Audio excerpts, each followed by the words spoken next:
Bismillahirrahmanirrahim. Assalamualaikum warahmatullahi wabarakatuh. Alhamdulillahi rabbil alamin.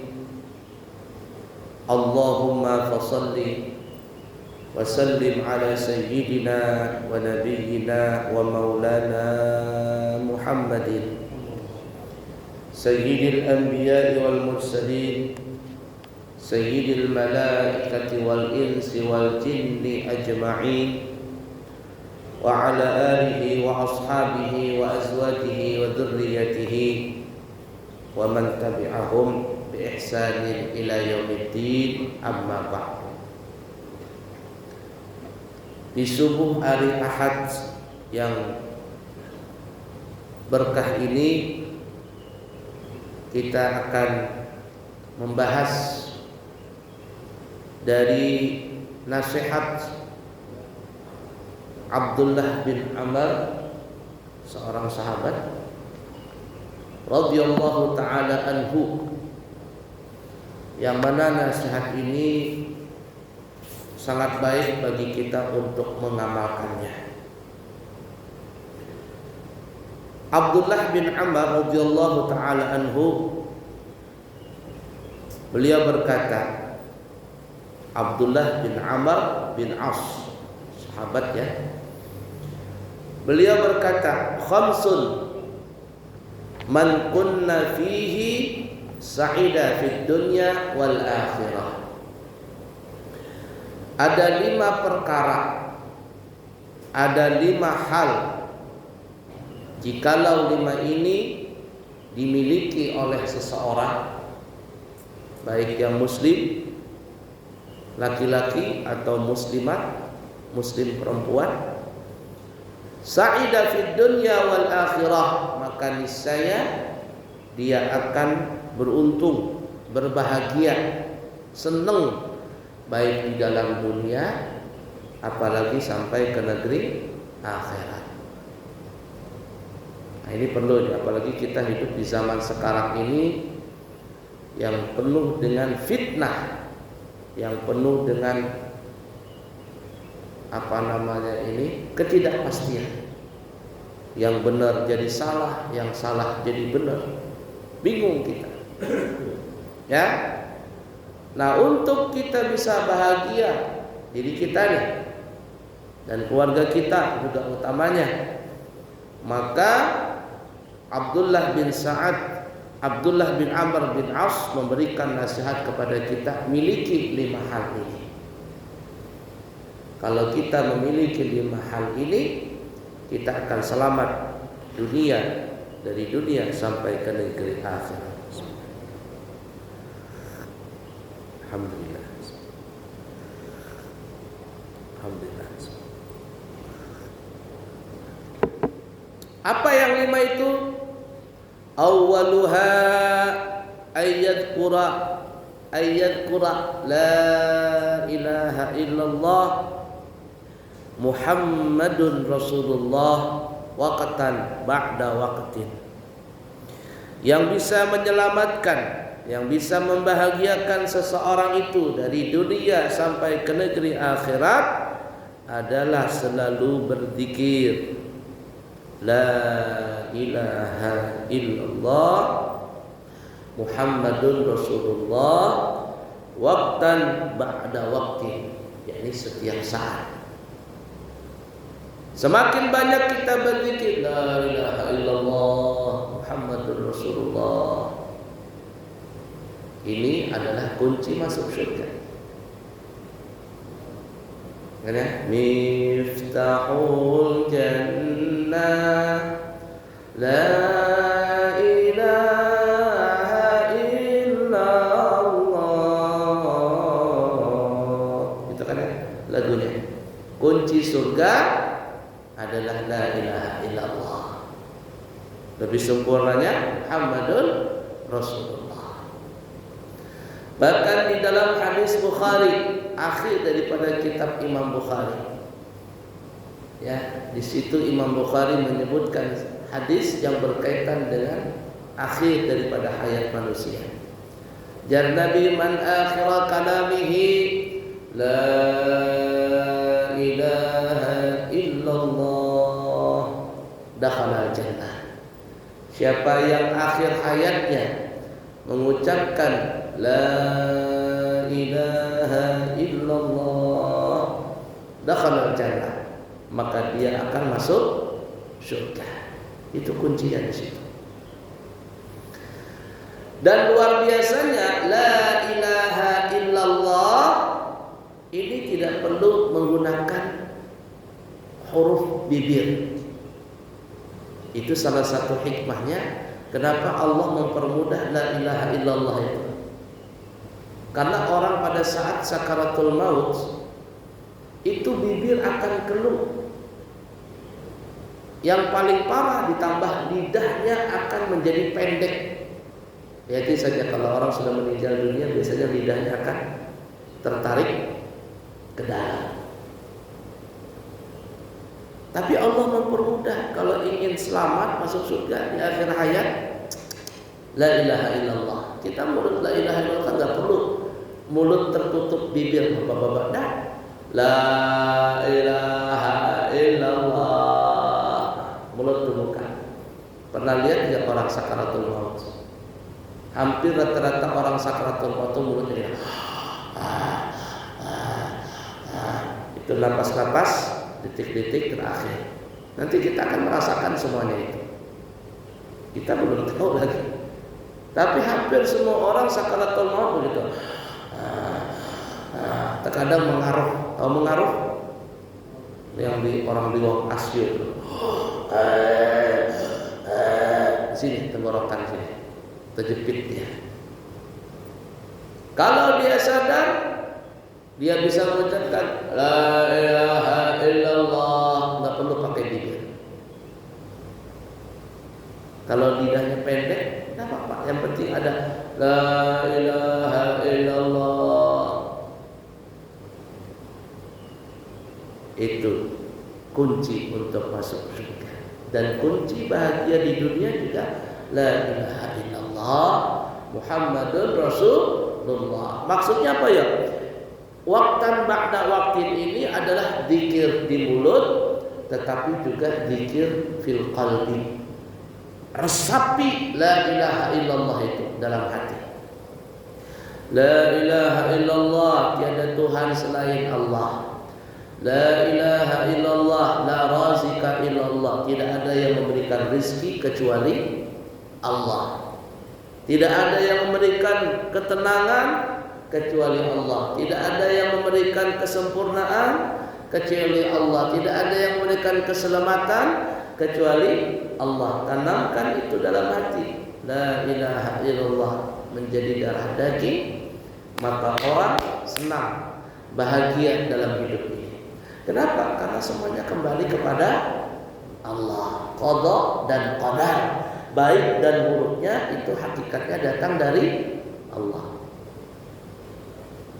Ini kita baru pemilihan kemarin, ya 01, 02, 03 ribut, ya.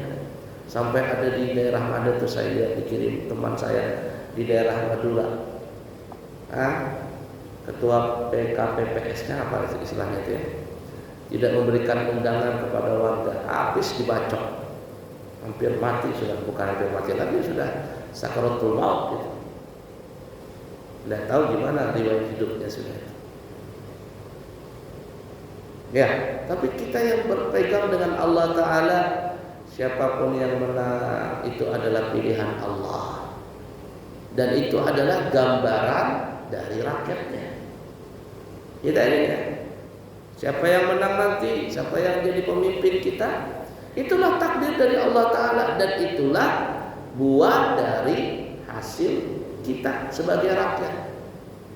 Kalau pemimpin kita modelnya seperti ini, itu akibat dari perbuatan rakyat juga. Kalau kita mendapatkan pemimpin seperti itu, maka itulah cerminan dari rakyatnya tadi. Ya, tapi bagi orang yang beriman, yang sudah menjadi darah daging, la ilaha illallah Muhammad Rasulullah sallallahu alaihi wasallam, semuanya tenang, hidupnya tenang. Kenapa? Karena Allah yang memiliki segala-galanya, datang dari Allah dan semua akan kembali kepada Allah. Dan belajar bagi kita untuk belajar zikir ini. Apapun usahakan la ilaha illallah, la ilaha illallah. Usahakan. Guru-guru kami selalu berzikir seperti itu. Sedang ngajar la ilaha illallah, ngelihat apapun la ilaha illallah, la ilaha illallah. Mungkin kalau kalimat lain kan mungkin ada yang subhanallah, astagfirullah, dia la ilaha illallah, la ilaha illallah. Dan itu biasakan mulut kita untuk mengucapkan itu tadi. Bahkan guru-guru kita mengajarkan kalau kita hendak tidur nih ya, maka sebelum kita memejamkan mata kita, belajarlah untuk mengucapkan la ilaha illallah. Kita mau tidur nih, mau malam, mau siang, la ilaha illallah Muhammadun Rasulullah sallallahu alaihi wasallam. Tutup lagi dengan la ilaha illallah, la ilaha illallah. Tidur sudah, jangan lagi bicara. Jangan bicara, jangan apa-apa, langsung tidur. Kenapa seperti itu? Latihan sebelum kita meninggal. Karena kata Nabi tadi, siapa yang di akhir hayatnya la ilaha illallah, setelah itu tidak ada ucapan yang lain kecuali la ilaha illallah, kemudian dia meninggal, maka dia masuk surga. Bahkan ulama yang lain mengatakan kalau dia pun tidak bisa mengucapkan la ilaha illallah, mungkin mulutnya keluh ya, atau habis apakah itu ya, dalam hatinya mendarah daging la ilaha illallah, otaknya, hatinya zikir la ilaha illallah, walaupun mulutnya nggak bisa ngucapin, tapi pikirannya, hatinya konsentrasi. Kan ada mungkin orang naudzubillah min dzalik, nasallallahu alaihi luka bakar, tertubruk dan sebagainya, mulutnya diperban, tidak bisa ngomong, tapi hatinya, pikiran dan hatinya la ilaha illallah, la ilaha illallah. Meninggal dalam kondisi seperti itu, dakhala al-jannah, masuk surga. Untuk itu, maksudnya sebelum waktu itu datang, maka kita latihan dulu. Kalau kita mau tidur, baca ini, baca itu, baca ayat kursi, baca Fatihah 4, baca subhanallah, alhamdulillah, Allahu akbar dan seterusnya. Ya, bismika Allahumma ahya bika asma bismika amut. Maka tutup di akhir ucapan tadi sebelum kita tidur, la ilaha illallah Muhammadun Rasulullah sallallahu alaihi wasallam. Tutup lagi, la ilaha illallah.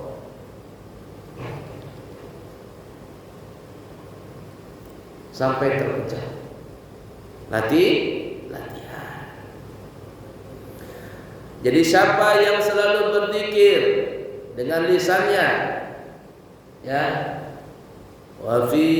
dan yang dan yang lebih utama, wa afdalu fi qalbi, zikir dalam hati, waqtan ba'da waqtin, setiap saat itu kalimat la ilaha illallah Muhammad Rasulullah di mulutnya, di hatinya, di pikirannya. Sa'idah fid dunya wal akhirah. Kunci pertama, orang itu akan selamat, bahagia dunia dan akhirat. Yang pertama dulu.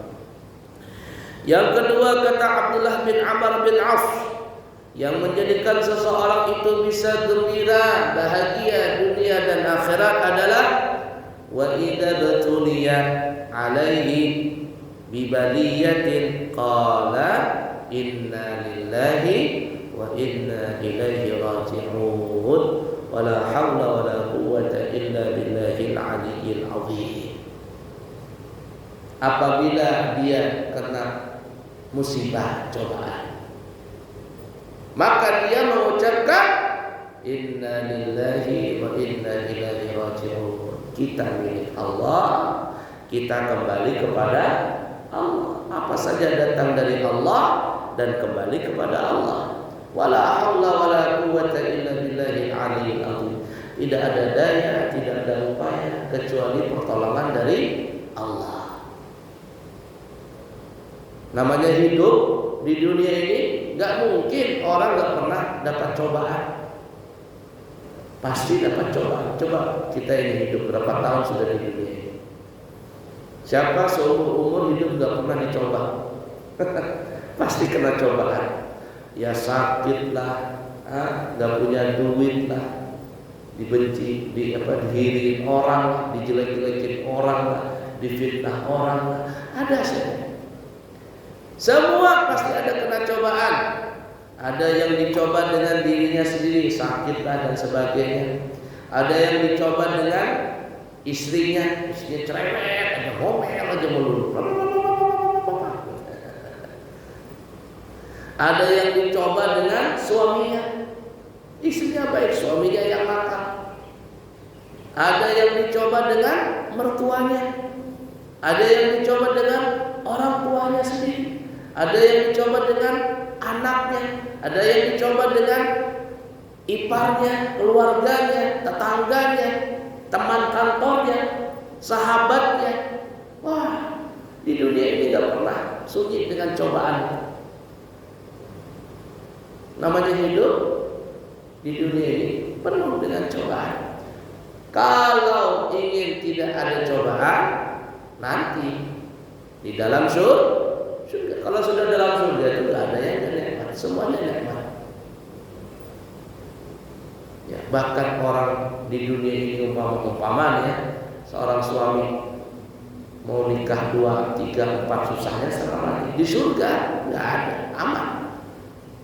Kalau di dunia kan suaminya mau nikah lagi, kata istrinya boleh abang nikah lagi, tapi syaratnya ada 3. Oh senang suaminya. Apa itu? Yang pertama adalah istri madu saya ini lebih cantik dari saya. Wah, kata suaminya gampang itu. Yang kedua, istri yang kedua ini, istri abang ini yang kedua nanti lebih kaya dari saya. Wah gampang itu. Yang ketiga, kata istrinya, langkahi mayat saya. Nah, kata suaminya, jadi tidak tahan dulu.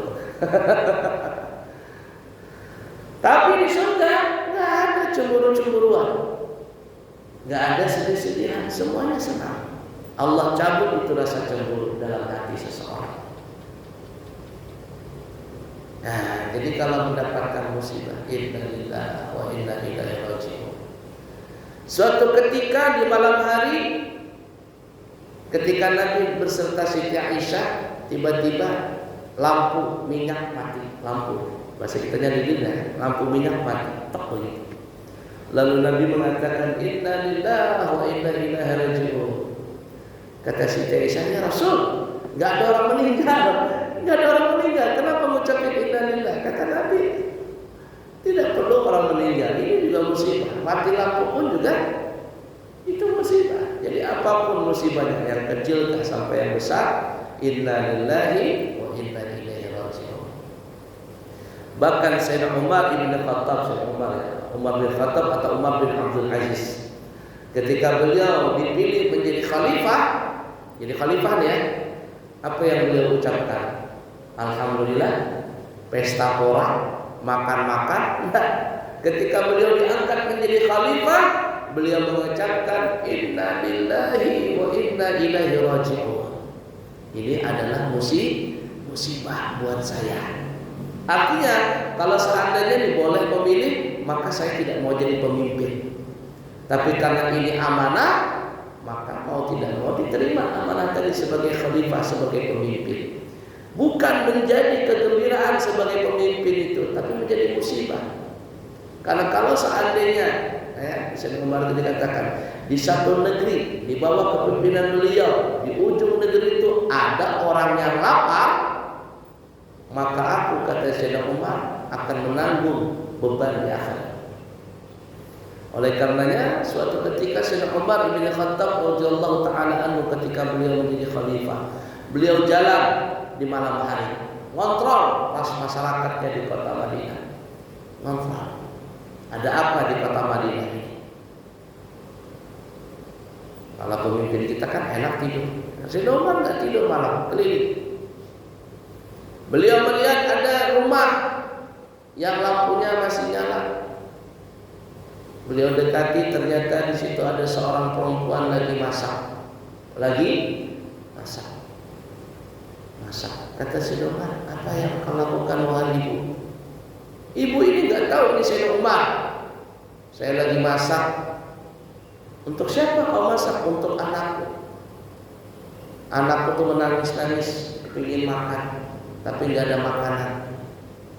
Nah itu kau masak? Iya, aku masak. Tapi kau lihat apa yang aku masak. Dibuka tutup panci tadi bahasa kita ternyata yang dimasak adalah batu. Mau sampai hari kiamat nggak masak itu batu. Tapi karena ingin menyenangkan hati anaknya ini yang lapar itu, ya kata mamanya sabar nak, mama lagi masak, dulu masak lagi, sabar. Anaknya menangis sampai kecapean nangis tadi sampai tertidur. Dibuka Sayyidina Umar panci tadi, menangis Sayyidina Umar. Maka perempuan ini pun mengata-ngatai, itu Umar sebagai khalifah, gimana itu? Rakyatnya miskin seperti saya, janda yang punya anak nggak dihiraukan. Gimana ini? Umar gimana itu? Sayyidina Umar diam. Ajudan beliau bilang, mau negur sama ibu, ini Sayyidina Umar. Tapi Sayyidina Umar bilang, biar dia melampiaskan kemarahannya kepada Umar. Dan Umar sadar bahwa itu memang tanggung jawab beliau. Menangis Sayyidina Umar waktu itu. Lalu beliau pulang. Kemana pulang? Bukan ke rumah. Ngambil kunci, buka Baitul Mal. Baitul Mal bahasa kita gudang bahasa kitanya. Tak buka. Ambil tuh 2 karung gandum. Ambil keju, ambil minyak, ambil bahasa kitanya sembako nih. Membawa Sayyidina Umar. Ajudannya bilang, ya Umar biar aku yang bawa. Kata Sayyidina Umar, apakah kamu kepingin menanggung tanggung jawab di akhirat? Biarkan aku saja yang menanggung ini di dunia, supaya aku tidak menanggung lagi di akhirat. Dibawa itu karung sembako bahasa kitanya. Ya, masuk Sayyidina Umar sampai ke rumah perempuan janda itu. Masuk Sayyidina Umar, perempuan ini berkata, apa yang kau bawa? Ini gandum wahai ibu. Ini ibu nggak tahu ya Sayyidina Umar. Kata Sayyidina Umar, ibu tenang, biar aku yang masak. Sayyidina Umar yang masak. Bikin roti, bikin makanan, bahasa kita bikin apa, keju dan sebagainya. Dimasakin sama Sayyidina Umar. Dimasakin, disediakan makan. Sudah masak, cepat dikasih makan. Anaknya disuapin sama Sayyidina Umar. Perempuan ini berkata, hai fulan, katanya, sungguh sebenarnya yang jadi khalifah itu adalah engkau. Itu Umar ngapain dia tidur-tidur enakan? Yang pantas jadi khalifah engkau sebenarnya. Sayyidina Umar cuma diam saja. Iya bu. Ajudannya mau ngomong, ini Umar diam sudah, diam. Apa kamu mau nanggung tanggung jawab di akhirat nanti? Sayyidina Umar, la ilaha illallah. Setelah puas makan baru pulang. Selesai pulang baru kasih tahu, bu, ibu tahu nggak siapa yang tadi itu? Nggak tahu. Itulah Sayyidina Umar. Langsung kaget, semaput di situ. Bayangkan. Tidak ada pencitraan. Kalau sekarang pencitraan. Pencitraan. Nah, Sayyidina Umar tidak. La ilaha illallah.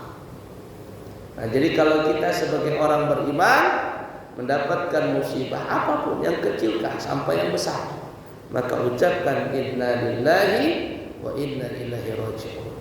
Usahakan itu, belajar untuk mengucapkan kalimat tarji'ah, ya, mengucapkan innalillah tadi. 2, itu akan selamat, yang akan bahagia. Kemudian yang ketiga, kata Abdullah bin Amr bin Auf, yang menjadikan orang itu bisa gembira, bahagia dunia dan akhirat adalah wa idza u'tiya ni'matan qala alhamdulillahi rabbil alamin syukran lin ni'mati.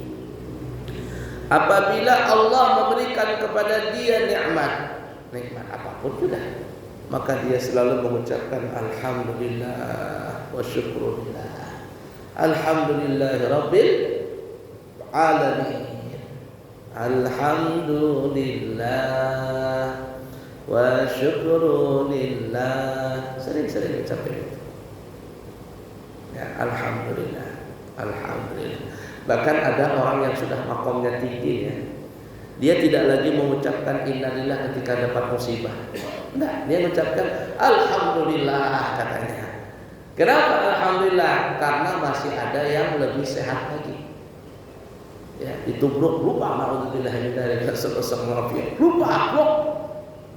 Tubrukan. Orang innalillah dia alhamdulillah katanya, alhamdulillah. Kenapa alhamdulillah? Kamu tubrukan alhamdulillah katanya alhamdulillah. Yang hancur cuman motor, badanku enggak apa-apa. Kan pernah enggak dengar seperti itu? Alhamdulillah katanya saya selamat. Ya, motor bisa aja hancur, itu gampang nanti bisa diperbaiki atau beli yang baru. Tapi kalau badan gimana? Alhamdulillah saya selamat katanya. Dapat musibah ucapin alhamdulillah. Itu sudah makomnya tinggi. Kenapa? Karena semua apapun di balik itu ada kenikmatan yang lebih besar lagi. Inna ma'al usri yusra. Kata Allah Ta'ala, sesungguhnya di dalam satu kesusahan akan Allah sertakan beberapa kegembiraan. Jadi bukan setelahnya, bukan setelah kesusahan baru ada kegembiraan. Enggak. Allah mengatakan dalam Al-Quran, Inna ma'al usri yusra. Sesungguhnya di dalam satu kesusahan Allah akan sertakan beberapa kesenangan, beberapa kegembiraan. Allah bukan katakan setelah kesusahan baru ada kegembiraan. Istilah zaman sekarang ya, semua akan indah pada akhirnya. Enggak, Allah tidak mengatakan begitu. Allah tidak mengatakan semua akan indah pada akhirnya. Enggak, semua bersamaan. Keindahan itu bersamaan dengan kesusahan. Bukan dibaliknya, tapi bersamaan. Arti bersamaan itu pasti ada kesusahan, pasti ada kegembiraan. Bahkan kata Allah Ta'ala, bukan ma'rifah, bukan satu kebaikannya, kesenangannya, tapi nakirah, yusran. Yusran itu menakirah, artinya banyak. Satu kesusahan, asalkan kita sabar ya, kita ridho dengan itu, Allah sertakan di dalam kesusahan yang satu tadi dengan banyaknya yusran, kesenangan, kebahagiaan. Nah, yang ketiga. Yang keempat, kata Abdullah bin Amr bin As, kalau ingin gembira, bahagia dunia dan akhirat adalah wa idza batadaa fi syai'in qala bismillahirrahmanirrahim. Ingat ini. Kalau ingin gembira, bahagia dunia dan akhirat, mulailah setiap pekerjaan itu dengan mengucapkan bismillahirrahmanirrahim. Kullu mri'in dibalin la yubda'u fihi bi bismillahirrahmanirrahim fahuwa aqta'. Wa fi riwayah ajdam, wa fi riwayah absar. Ya. Siapa kata Nabi yang dia tidak mengawali pekerjaan yang baik, dia tidak membaca bismillah, maka perbuatan itu aqta', terpotong, artinya nggak ada berkahnya. Apa saja mulai pekerjaan yang baik, bismillahirrahmanirrahim. Awali semua yang baik, maka semuanya akan ada berkahnya.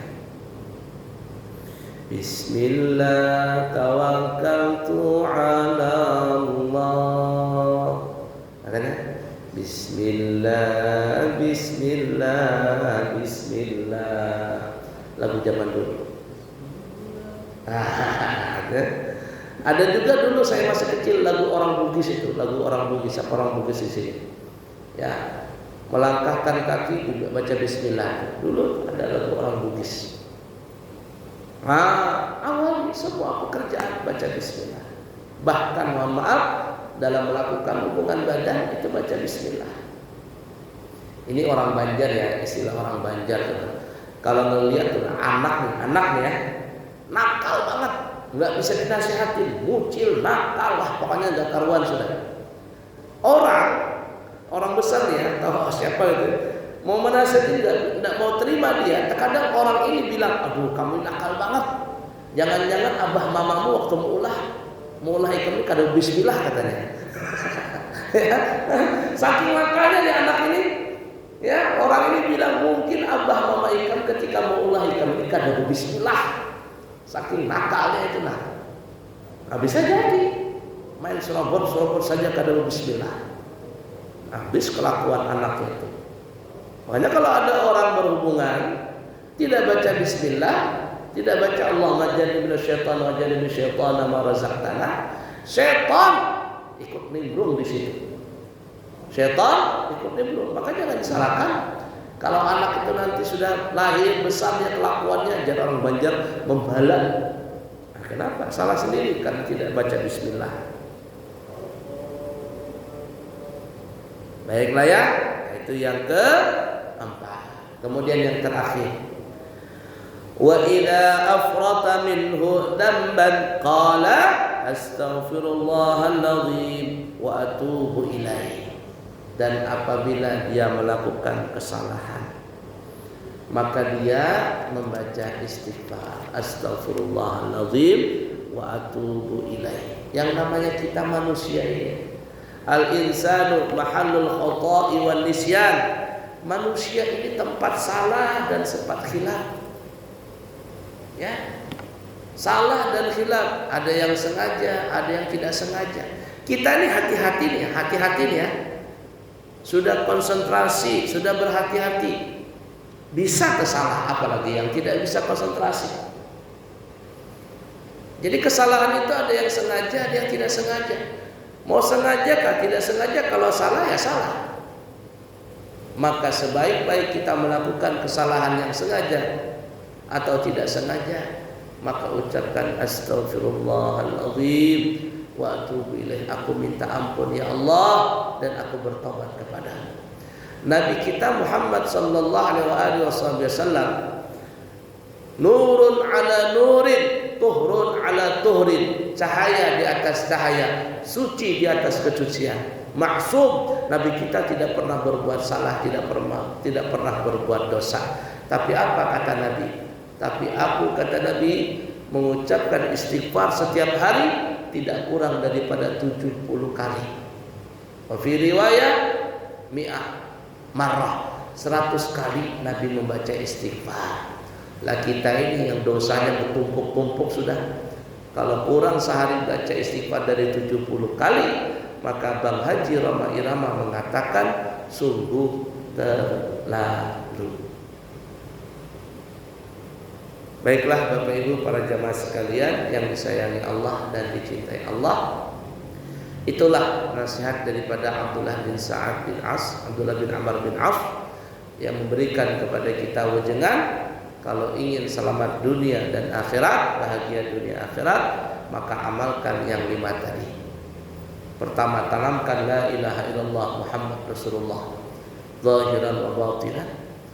Kemudian apabila mendapatkan musibah, inna lillahi wa inna ilaihi raji'un. Kalau mendapatkan nikmat, ucapkan alhamdulillahi rabbil alamin. Yang keempat tadi, kalau seandainya memulai dengan bismillah, yang baik-baik dengan bismillah. Dan yang kelima adalah apabila kita melakukan kesalahan, maka segera-segeralah membaca istighfar dan bertobat kepada Allah Ta'ala. Kiranya ini yang kami bisa sampaikan. Mudah-mudahan kita bisa mengamalkannya. Yang baik dari Allah, yang buruk dari pribadi. Subhanakallahumma wa bihamdika asyhadu an la ilaha illa anta astaghfiruka wa atubu ilaik. Wa akhirul kalam, assalamualaikum warahmatullahi wabarakatuh.